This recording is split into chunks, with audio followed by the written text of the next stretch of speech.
Let's go. Oh, Word. All right, y'all. Welcome everybody to episode 1. This is a father and his two sons podcast. I'm Sherman. I'm Chris. I'm Mitch.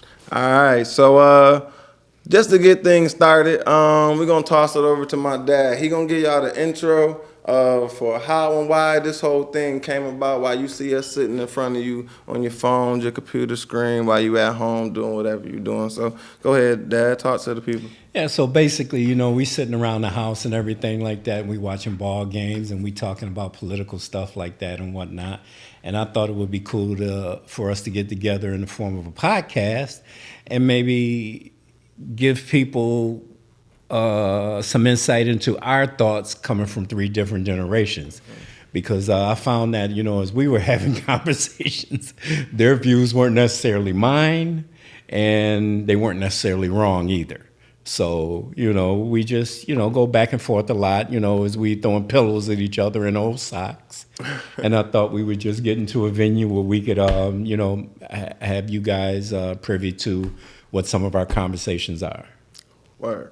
Appreciate that. Mm-hmm. So, Mitch, go ahead, talk to the people, tell them a little bit about yourself, and why you decided to join us. Joining y'all today, when my dad brought up the idea, I thought it was pretty much a great idea, seeing as if we argue all day anyway, why not do it on camera, And probably nothing else better and nothing else that I would probably rather do right now. I'm more excited to be on this podcast with these two. Probably 2 men in my life that have probably the biggest influence to this point. And that's without question. So I thought this would be a good time for us to, talk. Even when we don't got time, we got time for this. Absolutely. Word. Word. Appreciate that. So I just wanna toss it to y'all. I think you might have just a little bit of glare. But I just want to toss it to y'all and talk a little bit about a teachable moment. So what's something that's kind of happened to you in like the last week or a couple of days or whenever, just recently, what's a teachable moment that's happened to you and for you in your life? And what have you learned from it and how have you applied what you learned to your days going forward? You want to go first, Mitch, or you want me to go? Yeah, I can start it off. Okay. A teachable moment for me would definitely be working in healthcare. Taking care of people that, can't take care of themselves and other elderly people that are somebody else's grandparents and not necessarily your own. I come to take those kind of things seriously because I would like nothing more than somebody taking care of my grandparent as if they were their own, and I take their care very seriously in what I do. Just a teachable moment through that, just be, through life. We all gonna get old one day and we all gonna need that help. So if I was in that position, I would just honestly want the same for me, and I'm all about helping people. Just probably been the funnest thing I get to do throughout my day is going to work, making people day, making them smile. And, one day that, they get to go home one day and then they got families that come and visit them every now and again. So. Yeah, and I just want to take this opportunity to tell them, how proud I am, although I don't need to say that. But, when he first got the job, I didn't think he can handle it. But the more and more he goes to work and he comes home and he tells me about how his day went and I can see in his face how proud he is, yeah. I think I'm coming to terms with him, coming into his own. So we'll see how this all ends up. Yeah, it'd be interesting hearing the lessons that you learn taking care of folks. Just because you get to be around people who experience some things, you get to live vicariously through them. So I can see Absolutely. this impact on you as a young man. So that's interesting that you picked that as your teachable moment. Mm-hmm. So, Dad. Well, I'm recently retired, so I picked up I don't want to say a part-time job, but a job so that it keeps me kind of busy and alert and involved with people on a day-to-day basis. So today, one of the drivers came into the terminal today, and he was all upset because he saw a dog that was on the east side, and the dog was cowering in the cold, and he felt kind of bad that he couldn't stop to go to the aid of his dog. So as he was talking, I talked to the terminal manager and told her, you know what, we should probably have somebody go over there and grab the dog. So she and another member of our team went over and they got the dog and they brought it back to the terminal. And the dog was so emaciated that it was just the same. So you could tell that the dog was out in the cold for probably about a week. It probably hadn't ate in that long. But, you know, so as they brought the dog into the terminal and everything, they was feeding it, and I had some snacks from my dog, Sebastian, in my bag, and I gave them to him because I thought that, you know, the dog was probably so bad off that it probably couldn't chew, and these snacks were soft. So as I gave it to the dog, you know, he ate them, and you know, he started to feel a lot more comfortable, and I'm the only man in a group of all these women, and there's 4 of them. So they were all going back and forth about who was going to take the dog and everything. But the point I'm trying to make is the dog ended up in a pretty good home. We still don't know who's going to take the dog, Right. but at least the dog got saved. And the reason why I think that's a teachable moment is I think people should understand that, you know, pets have lives too. And to just leave them out there in the cold, you know, that's something that I can't really get with, and I wish I knew the person who did it, but I don't. But I guess the saving grace of the story is that the dog has a home, and everything is going to turn out all right. So that's what's up. Yeah. I think that's something that sometimes I think goes maybe, you know. So take care of your pets, people. Yeah, for real. Like it. Don't just get a pet for the idea of the pet, like, as you think the idea that ain't of this cute pet sounds at cool. all. Like, it's the responsibility of taking care of Absolutely. another living being. So, like, just move beyond the reality of some. I mean, no, don't move beyond the idea, the romantic idea you have of having this little pet, and dive deep into the reality. Yeah, because it's work, just like anything else. I Yeah, mean, you just good don't point. get it, and the pet ain't gonna take care of itself. Good point. It's not like it's gonna go and get a job. You have to take care of it and give it comfort, just like you would a child. Right. So, you know. But you talked about something that kind of just piqued my interest, I would say. So like you said, like you're the only man like working like in a job like with like these 4 women. So what's that like every day? Because like I work in like a woman dominated kind of like field, so I'm kind of used to and familiar with being the only guy working professionally in the space with women. So first of all, let me say this. I think women are the greatest assets that we have on this planet. You know, they're our sisters, they're our mothers, they're our lovers, I agree. and they're our comforters. I agree. You know, us as men, sometimes we can be stupid. And if we can find that one jewel that gives us validity in our life, we want to try to make that last forever. So with that being said, these women are so diverse and they're so crazy, and they drive me crazy because, you know what, as old as I am, and I won't say how old I am, but I am dad, they still treat me like I'm a 3-year-old. You know, they make sure I'm fed, I got water, and everything is okay with me. So, yeah, so it's kind of cool with them. And I told them today, you know what, this is the greatest social experiment that I've ever been involved in. And they were like, what do you mean? And I said, I get to work around all y'all crazy ass women and observe what y'all do on a day-to-day basis. And I take it all in. And at the end of the day, I go home and I laugh at y'all. You know, because this might be, you know, a job for, you know, as far as for me to do something just to get out of the house, because as I said, I'm retired, but y'all actually make work fun. Yeah. So I just wanted to tell y'all that, and they all started welling up and everything, and at that point, I just walked out the room. Yeah, we know you don't do those emotions and tears like that. That's not your area of expertise. But I'll say for me, my teachable moment has definitely been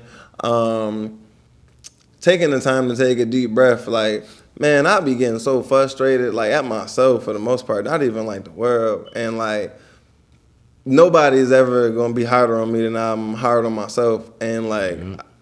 I just be getting so mad, and I'm always in a rush, and I be feeling like I'm living like I'm running out of time. And so for me, just to become more mindful and take a bunch of deep breaths. So I had a bunch of stuff going on like today.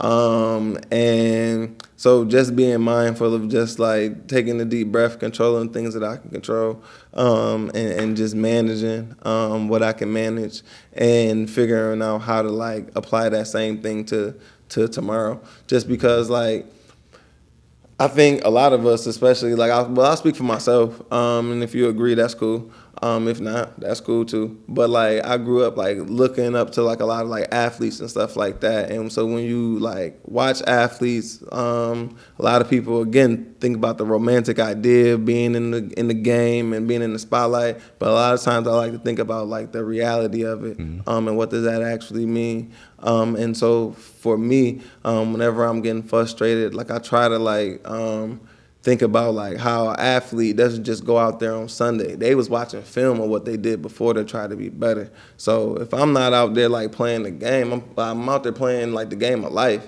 So for me, just taking the time like to be mindful, run the tape back on my day, and reflect on like where I went left when I should have went right, is just like I'll say like my teachable moments. So just taking the time to take a deep breath, and yeah, and give myself that opportunity. But I want to move things along, kind of talking about sports.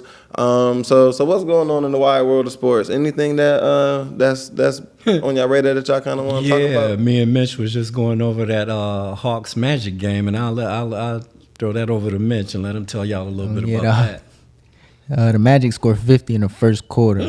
Oh my God, somehow, I didn't see that. some way. Yeah, I didn't see that. Woo! Yeah. And we was saying how, when we was on the way over here to do the podcast, how we thought that the Magic was going to blow them out. Turns out we were right. Yeah, because Hawks coach and Trae Young going at it right now, so I don't know what that's about.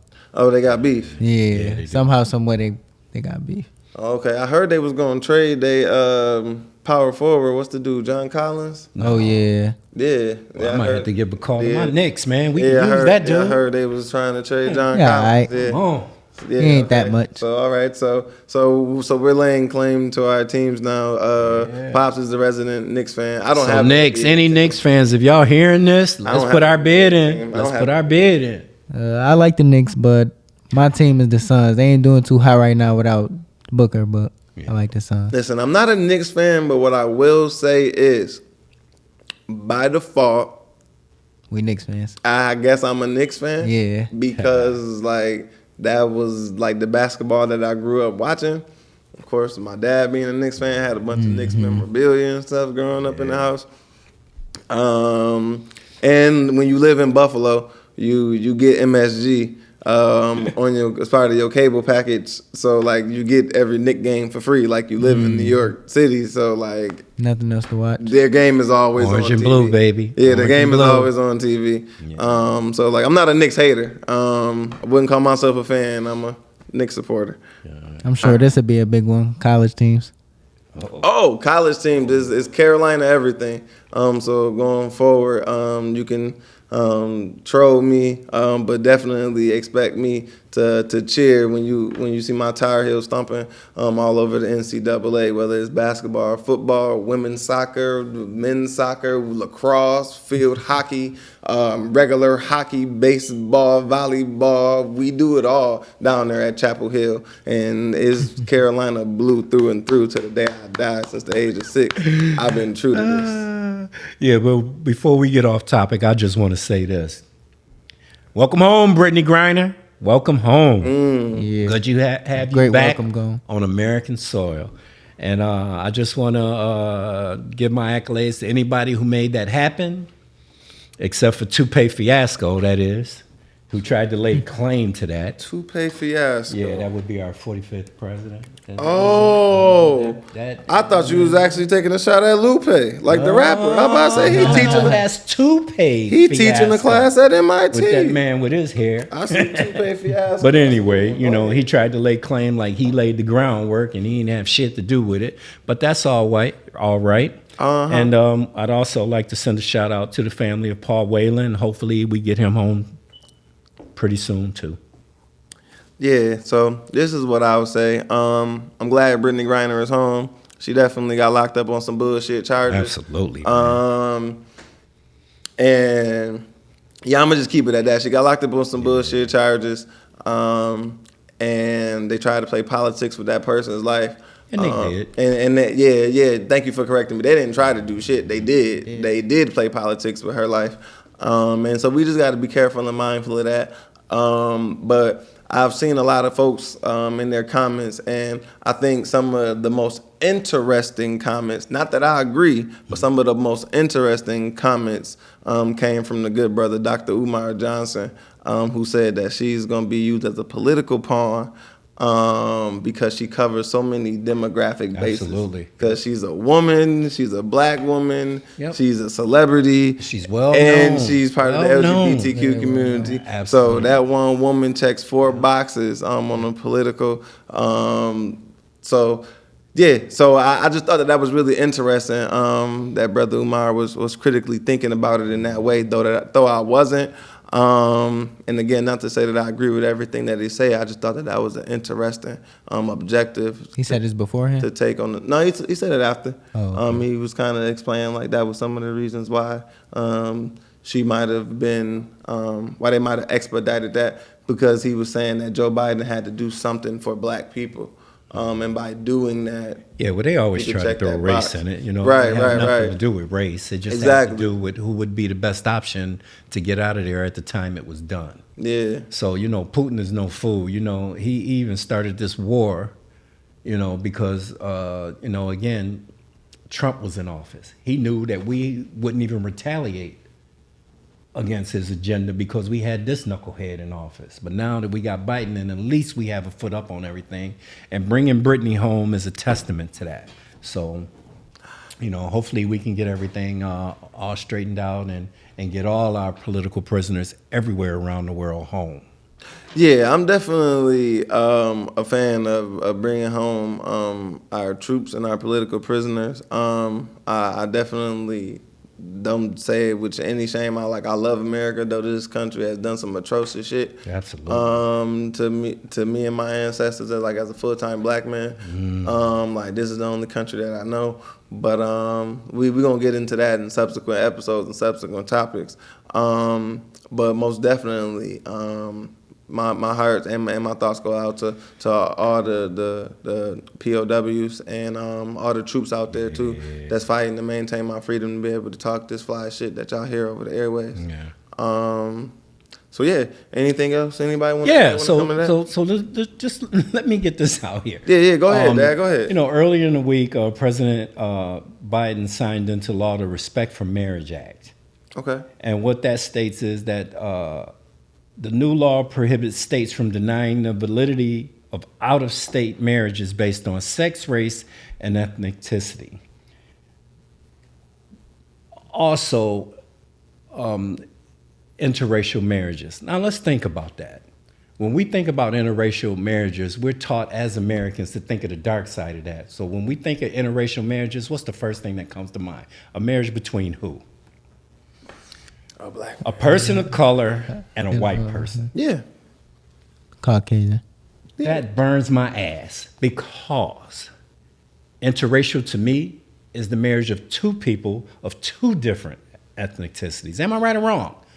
If words have meaning for a reason, Exactly. I'm a So believer now let's in consider this. words meaning something. Why is it when we think about interracial marriages, we only think about that, but it's okay for a French person to marry an Italian person, and an Italian person to marry a Jew, or a German Because that's to nationality. marry a Russian? That's Is that not interracial? No, that's nationality. No, They part of the white race. I understand that. I feel but what I'm you're just saying. I know like what your you know what I'm argument, saying. though. Yeah. I'm playing Yeah, I like the devil's argument. advocate. I I guess- like your argument. I I'm guess just the playing point that devil's I'm trying to make is I'm tired of them using negative words and phrases that pertain to us.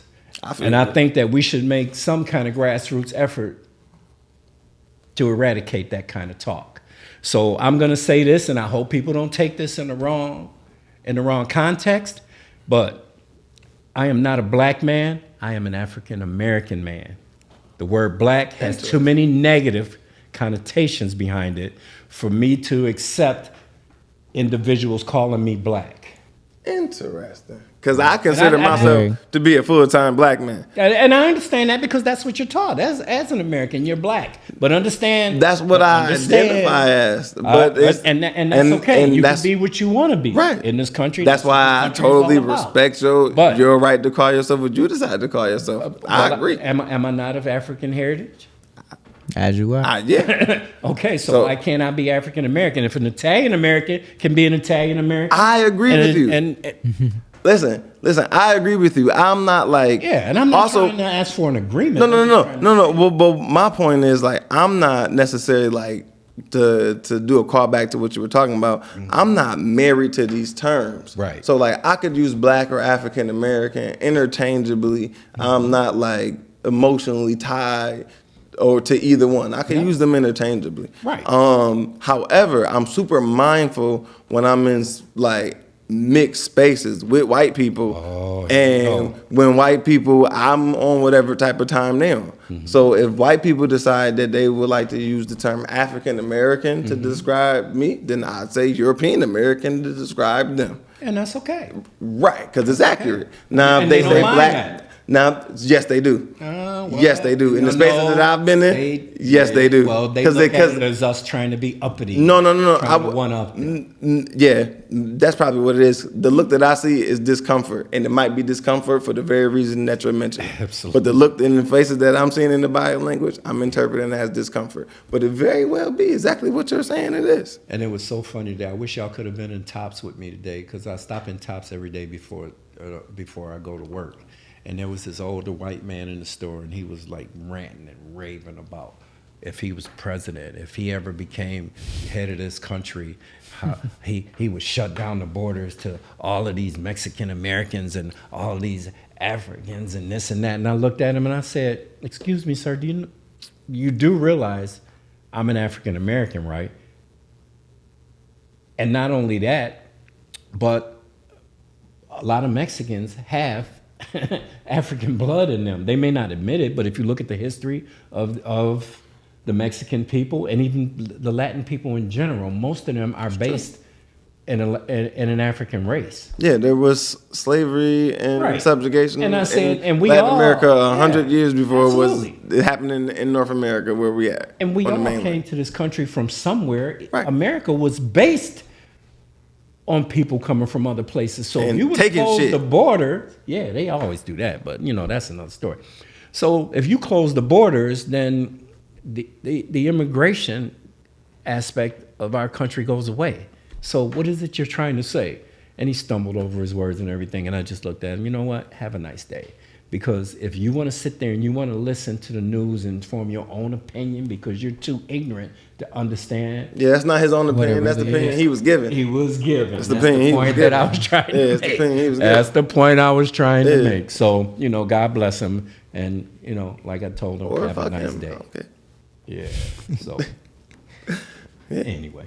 Anything you want to add, bro? You want to jump in here? Nah, I pretty much killed that. I got that one. All right. Cool. I appreciate that. Anything else that you want to add? Anything else that folks want to talk about and share?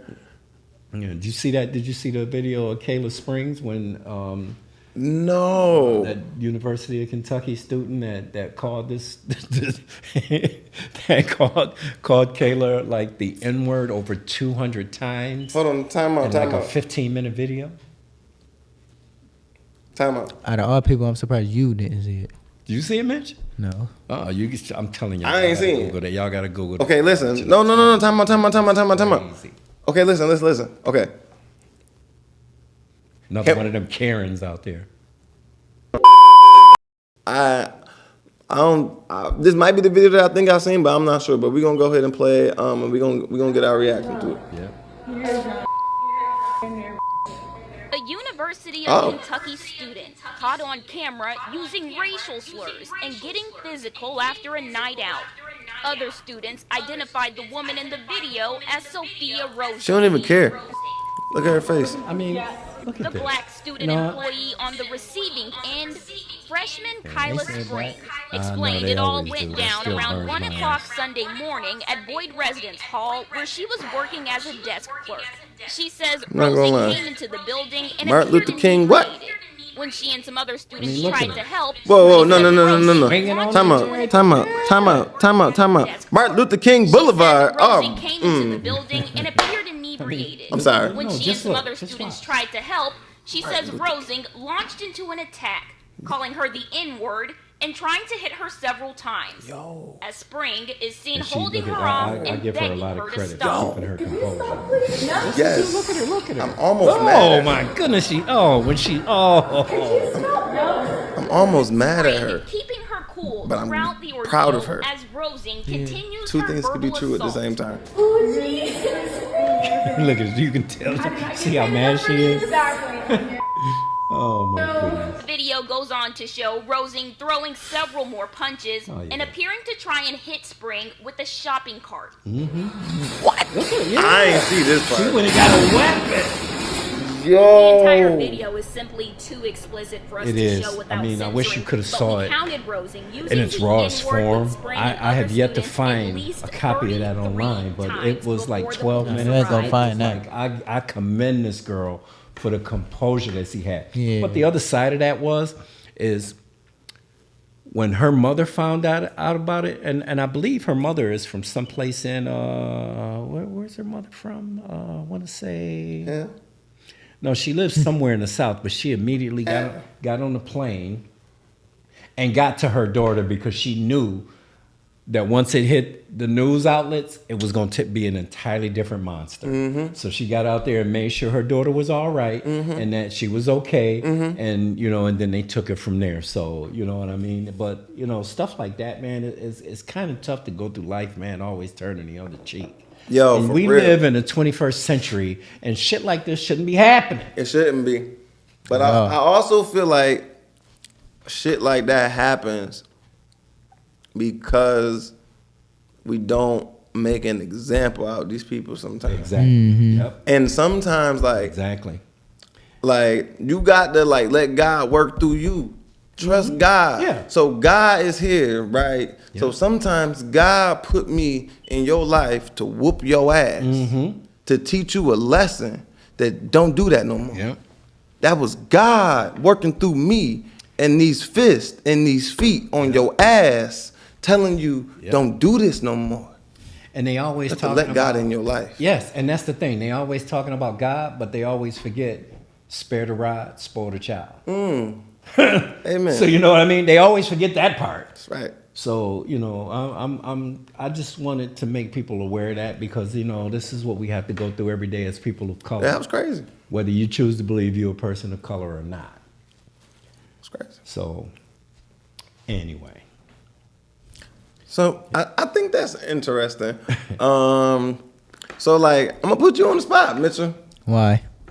Just because we've had conversations when you were coming up. I'm not sure if you remember, but like one of like the most profound conversations we had, and I'm not even sure if I should share this because you was like 11, 12 years old, and I was probably I don't know. You would do it if we was at home. Yeah, you're right. But you was like, I don't like. You were basically, it was a long time ago, obviously, but you were basically speaking to the effect of like you almost didn't know how to like feel sometimes, like being like a biracial individual. And like let's not sometimes. call them biracial. Whoa, or whatever. Okay, that's just one of those negative words for another time. Okay. But go ahead We and can- say what you got we to can say. Because because we can ask Mitchell how he would like to be defined. please. Um, it was his father that burnt my ass up, but I'm gonna let you.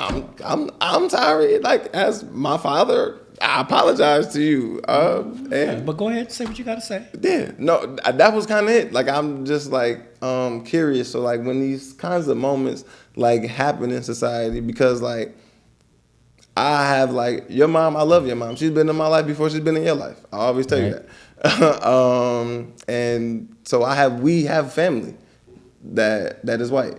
So like I think a lot of this stuff hits us We differently. are family. with Because people who are white. yeah, because we have family that is white. So as black people, like we don't just have like monolithic family members. We're like we just have like all our family is black. So as another black person with like white family, when like these racial kind of tensions happen, like how does that like impact you? Because I always think about like when I hear like my black brothers and sisters like coming at other folks, like I'm always mindful of like, nah, I got family, and it's, you know what I mean, it's sometimes different. So I'm just curious your opinions. And I forget the actor, and this is a good quote, and it's not color, it's culture. I believe that quote is. And we was brought up just like how I was and you was, that along with being African American and Caucasian, black, white, whatever, it doesn't make me no difference. But what's right is right and wrong is wrong.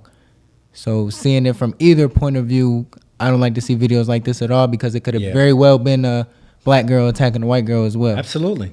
Yeah. And maybe this could have not been publicized the same way that this was, because it was a white girl and a black girl. Yep. And that's the thing about America. You know, it only shows you what it wants you to see if they have some type of agenda. You know, and in this case, you know, people are using it to expose how this girl acts towards people of color. But it's clear that she's drunk in the video. Right. True. And you know what? Could have very well not had her wits about her. Liquor is a truth serum. Yeah. Okay. Liquor is a truth serum. So when you're drunk or high, you lose all your inhibitions, and she was just letting out the real hurt. And angry. And I'm not saying that she was prejudiced or anything like that, because she probably wasn't, but because she was drunk, she spoke her mind. Just like it's not. And I'm not trying to defend her, prejudice, but yeah, and from the video and race, to be from the video. So again, the only reason for you to speak something like that, so again, is if you have that in you. Going back to like what words mean.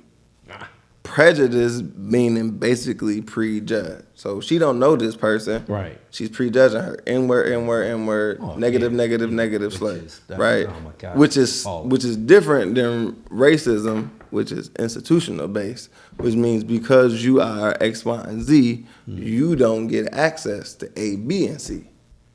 That's racial. Different. Because A, B, and C resources are for me and my social group.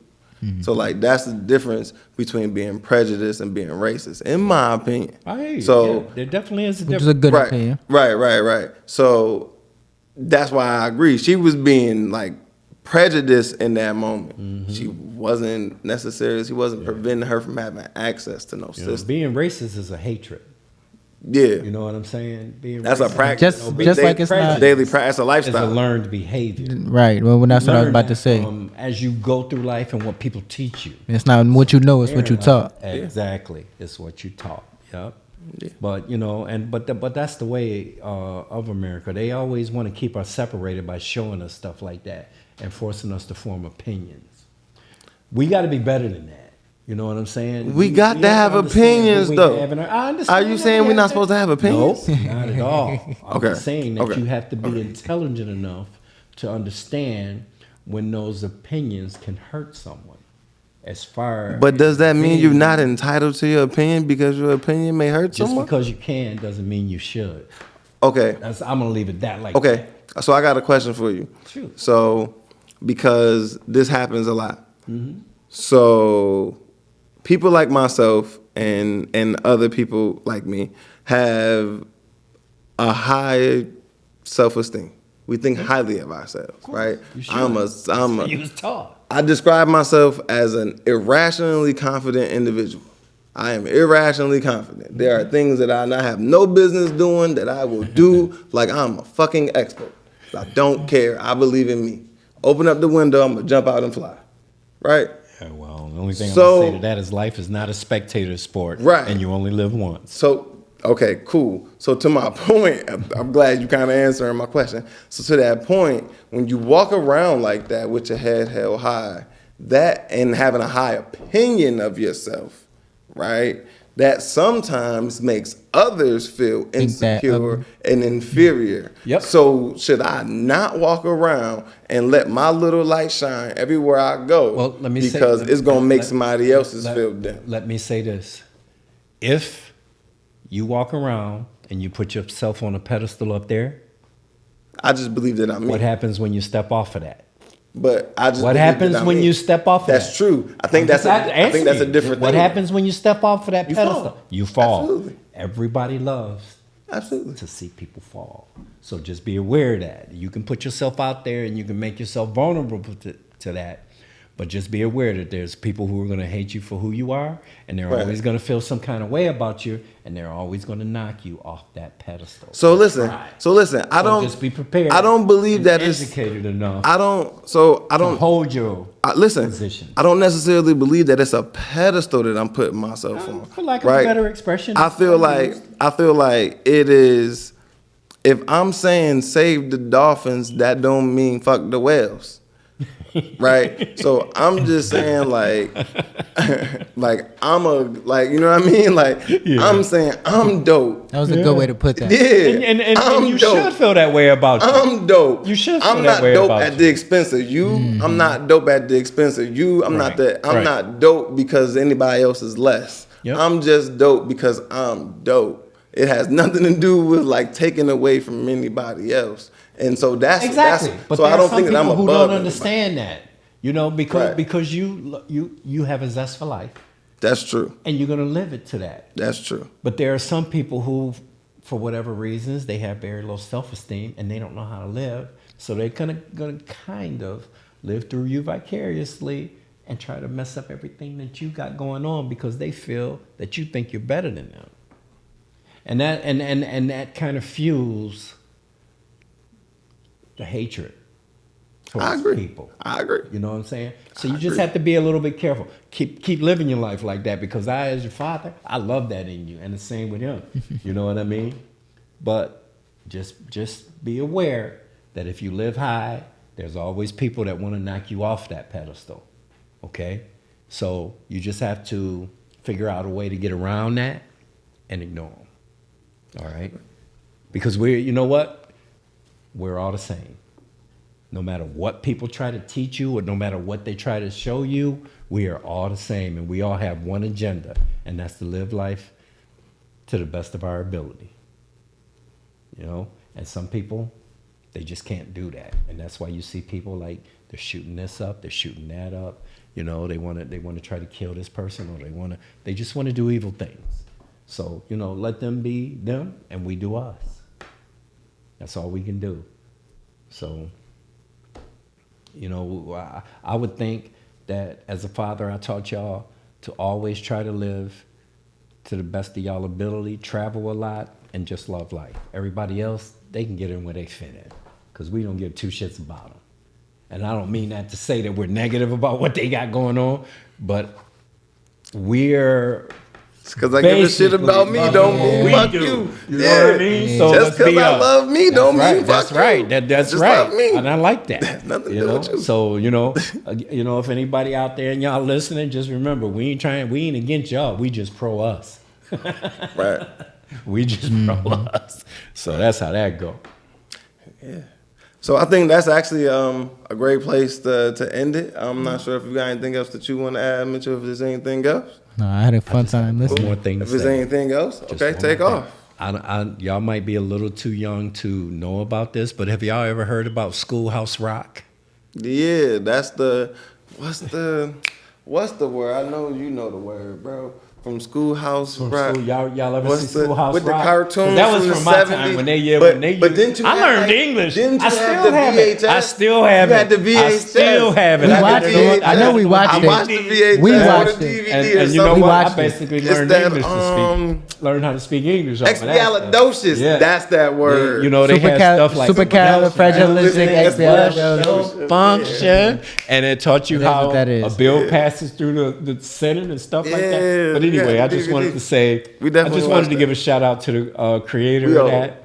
Yeah, we He passed I almost didn't want to earlier, say it. back in November, and his name was George Newell. But that to me was the single most defining animated cartoon That that joint I've was ever fly. seen. It was great, and I'm sure that people about my age they love that.